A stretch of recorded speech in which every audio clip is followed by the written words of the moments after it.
Q.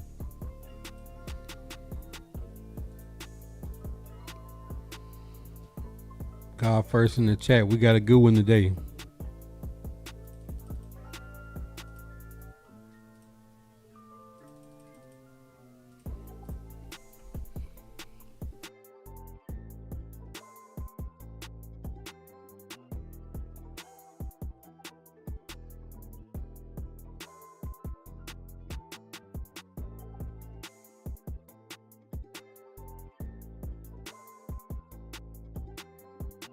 Driller.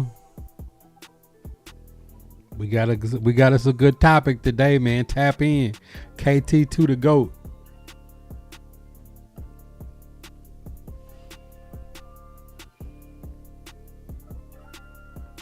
Let me know y'all here and we're gonna start.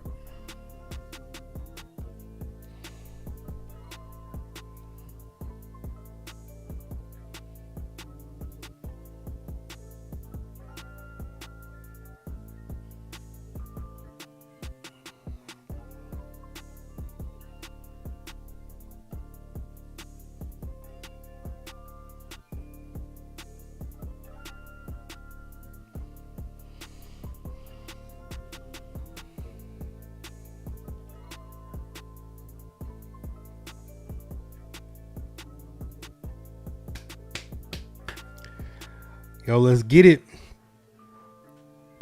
Shop, where we at with it, man? God first in the chat. We here. Cesar, what up? Listen, man, this is a day of remembrance. And when I say a day of remembrance, remember when I looked in the crystal ball and said, what's going to happen if L'Jarius Sneed is exonerated of all his charges? Will the same people that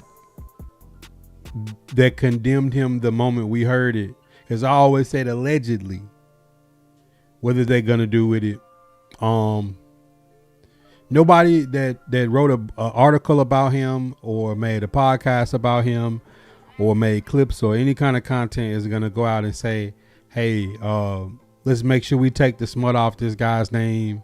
Yes, it didn't work out in Nashville with Rand's move, a 3rd round pick to get L'Jarius Sneed that they reversed when they traded back for Femi last year to get Kevin Winston to get that pick back that they lost to the Chiefs. But nobody's willing to say, let's take the dirt off his name, the millions of dollars he lost, the harm to the brand. And now he can just focus on football and trying to get back on another team, which I'm pretty sure if y'all have looked at the free agent pool for cornerbacks, somebody's going to get L'Jarius Sneed and they're going to get him quick because the pool is thin. When I said Marshawn Lattimore and Jeff Okudah, people was coming for me in the comments like, well, if you want a veteran cornerback, there's not some guy working an everyday job like the rest of us right now, then that's probably who you should probably go after, somebody who has who's just looking for a fresh start. Ravens Joe, J Baby, Driller, what up? Because I said it. I said I need the same energy for players when they're exonerated of their charges as they do when these charges are thrown on them. And then we'll go right next to him and say Stephon Diggs. I think people have seen the video of the chef dancing and lying on stage. And these guys might not be good guys. They might have baggage. They may have a history. But in America, is innocent to proven guilty. Who knows? All I know is when you win your case, you got to get the benefit of the doubt that anybody who spoke out negatively against these guys, especially when you see a situation like Mike Vrabel, Diana Rossini, tampering, private information being leaked, the smut that was thrown on Amy Adams Trunk's name about saying she didn't want to trade Tony Pollard to the Patriots because Mike Vrabel was there. All the negative things that people normally get. Mike Vrabel is not getting any of the smoke. Now, my moral compass, that stuff don't really hit my plate. It's not like it's some Epstein stuff that should be talked about every waning moment of the day. But at the end of the day, like, people will damn Stephon Diggs and L'Jarius Sneed, and then give Robert Kraft and Mike Vrabel a pass for the things that they do. So, I mean, I could see the Patriots calling Stephon Diggs and saying, "Hey, bro, come back." I could see the Chiefs or the Rams or anybody picking him up now. I mean, the Commanders definitely need help. I mean, I'd rather sign L'Jarius Sneed and Stephon Diggs than Brandon Ayuk. Guy's not even picking up the phone and he got $100 million deal. So you got Sneed going back to KC on a team-friendly deal. This is something that I've been, slightly passionate about for years is when somebody in cancel culture has dirt thrown on their name when something happened, then certain people do certain things and there's no dirt thrown on them and they get every benefit in the world and every pass. But now these guys won't be able to get back what they lost, playing wise, money wise, and what has hurt their brand. Nobody's willing to come out and say, hey, maybe this was just a false claim from somebody who didn't like him. Maybe they tried to overcharge this case. That happens from time to time. But this is going to be interesting to see, because this free agent pool, as we showed yesterday on last night's stream, at the end of the stream is for sure thin. And guys like Stephon Diggs and L'Jarius Sneed will be right at the top of the board. I mean, if you want to go to the available wide receivers, I'd put Stephon Diggs right at the top of the available wide receivers. Like, you got Jawan Jennings, you got Deebo Samuel, D-Hop, Keenan Allen, which are older guys. Tyreek Hill, if he even wants to come back and play football.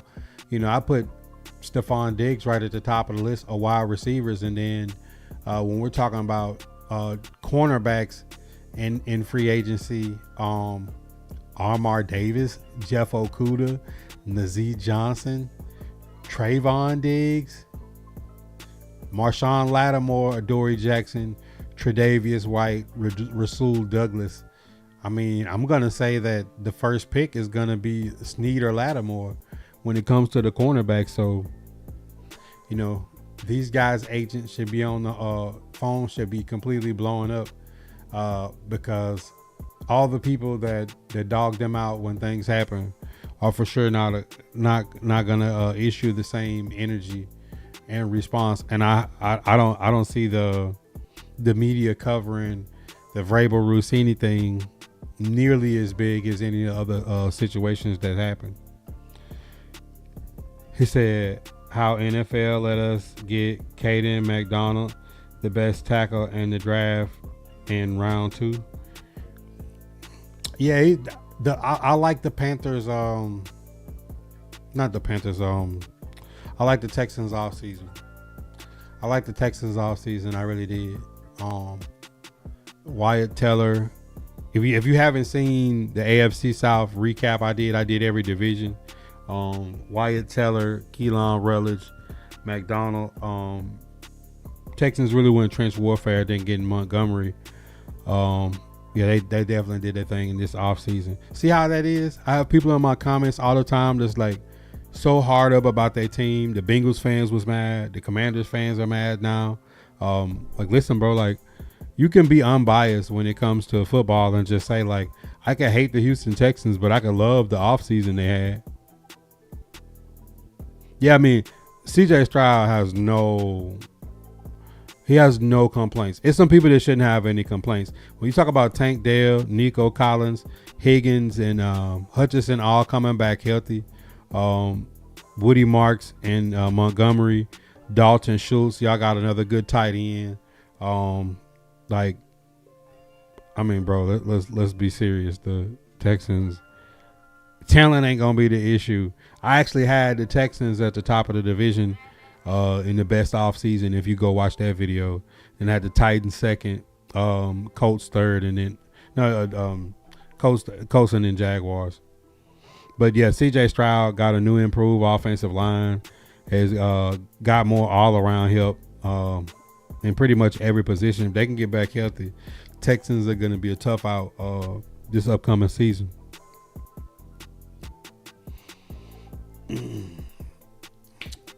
But yeah, for sure, just wanted to hop on here today because I seen I seen this story pop up, and I just said, man, people are not going to have the same energy and in reverse for L'Jarius Sneed and Stephon Diggs. We can read the story. It says Dallas-based criminal defense attorney Michael J. Todd announced that criminal charges against his client, former Chiefs and Titans cornerback L'Jarius Sneed, have been dismissed. Sneed originally was charged aggravated assault, was reduced grand jury misdemeanor offense of failure to report the commission of a felony. The state of Texas dismissed the misdemeanor completely Friday, which Todd said leaves Sneed without a conviction or admission of any kind. So he is completely exonerated of his charges. And then you could ask the question, Tennessee Titans having so much cap space, and this is the question that I asked when this happened, that with the moves they make, should they slow play cutting L'Jarius Sneed and Calvin Ridley? Those were the two big numbers that we had coming back this season. I think the Titans ate a pretty good bit when it comes to L'Jarius Sneed, and then they restructured Calvin Ridley. If they would have played it slow, you would have Cordell Flott, Alontae Taylor, Marcus Harris, and Sneed and Williams, because you already lose the money for cutting him. He beat his case, so his money is guaranteed. Did they jump the gun? Maybe. Not bringing back Darrell Baker Jr. You know, you could say if you spent the $2 million on Baker Jr. and you just slow play L'Jarius Sneed, Baker Jr., L'Jarius Sneed, Williams, Marcus Harris, Cordell Flott, Alontae Taylor, that's the type of depth that I need. So I'm gonna need the Tennessee Titans to go out and maybe try to sign Lattimore and maybe this Hutchinson kid from Houston that's the undrafted free agent, because Tennessee Titans secondary is kind of thin at the depth level. How Rodgers' contract work, his team's trying to recruit him. Talking about Aaron Rodgers, the first right of refusal says that the Steelers have rights to him, and they have rights to him at the amount of $15 million that he's got to make a decision on. If he doesn't make a decision or give them an answer, they have to work out and negotiate before any other team has rights to go after Aaron Rodgers. To AFC Championship if the defense plays like last year. Oh, for sure. I mean, Texans was like, I think CJ Stroud could have punted the ball and took knees against the Patriots, and their defense might would have won the game, but we'll never know. You know, being a Texan hater, I mean, I hope they still never go to an AFC Championship game so I could continue to troll y'all. But that defense and what y'all have added in and D'Amico Ryans, this is CJ Stroud's last chance, though. That's the only thing that could hurt them if CJ Stroud doesn't work out and they have to wind up going to Davis Mills and trying again at QB. That could set up that could offset what they've built. That could offset what they built. 2 times Nevin, Tyler Sage, Chronic Fan in the building. Chronic Fan, I did the NFC North. It's on the YouTube. It'd be interesting to see what you think of my breakdown of the best off seasons. Comedy 2 times. You know I got the NFC East up there. I know you've seen it. If you haven't seen your team, on my YouTube page, I have done a breakdown of who had the biggest winners and losers in the offseason in the draft in each division in the NFL. If y'all want to go back and check those out, that's some good forever content. 2 times, what's popping?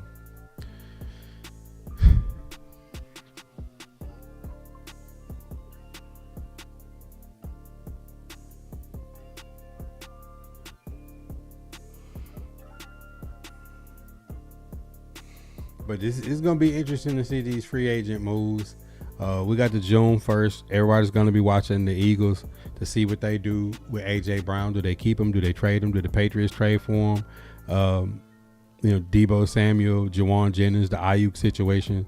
Now Stephon Diggs, L'Jarius Sneed, Lattimore. There's a few guys out there that if you go back and check my breakdowns, that teams that are on playoff window runs should be the people that's trying to get some of these free agents, not teams in a full rebuild. You got to give your young guys the reps and try to build through the draft. But man, I'm gonna be back tonight. This was just me quick hopping on because I seen that L'Jarius Sneed got won his case, and I thought for all the content that people make when people do get found guilty or wind up missing time or things like that, I think when people win their cases, I think people have to have the same energy and the same integrity to come out and not be that fan to say, well, he got money from the Titans and he never really played. But it's like, bro, injuries happen. This off the field situation now is unfortunate because the Tennessee Titans could have still had L'Jarius Sneed in their rotation of cornerbacks, a place where they are thin at currently. So I hope Philly keep AJ. He will be our distraction. I don't think so. I think by being so many people and so many replacements, when you talk about all the people that they brought in, Hollywood Brown, Mekhi Lemon, they brought some guys in. So AJ is probably going to be on his best behavior. Or if he's not and he truly is disgruntled, I think they get 2 first-round picks from the Patriots because the Patriots feel like they're on a playoff window and feel like AJ may get them over the hump. Just like when we sent AJ to Philly, he did put them over the hump and went to 2 Super Bowls and won 1 and broke some records in between that time. But we'll be back tonight. Y'all got any questions, throw them in the chat and we'll pop back on, man. Appreciate y'all, man. As always, God first in the chat. Y'all know what time it is. Hit that subscribe, like, comment, share. Tap into the daily uploads at 7 a.m. Central Standard Time. If you missed the live streams, we got picture in picture. And if I don't get to any questions during the live streams or the pods, drop them in the comments. I'll make it part of the weekly mailbag. If you're following on the blue, smash those reactions. I know you're OG. Hit that like, comment, share, tap into the daily content that is the shop. If you're new to the shop, definitely should be tapped in on the green. No ads, up to 50 emotes free for just being a follower. You do not have to be a supporter to unlock picture in picture, late night streams. Follow us on Kick. We also live on Twitch. Look out for the drops, as well as if you have Amazon Prime, it's free $99 to sub to the channel once a month. Don't let Jeff Bezos stick that money back in his pocket. If you don't use it on the shop, use it on another content creator that you like. I still call it Twitter, but follow us on X. We tweet back. If you missed the daily shop talks, make sure you tap in for the late night cap on the purple and the green. The Discord is always open. Outside of subs, donos, and cash apps, there's also another way to support the content. That's by grabbing a trucker hat, a bandana, hoodies, classic barbershop, Vibe Nation, right out of the official merch store on Tactic, formerly known as Geeks Unleashed.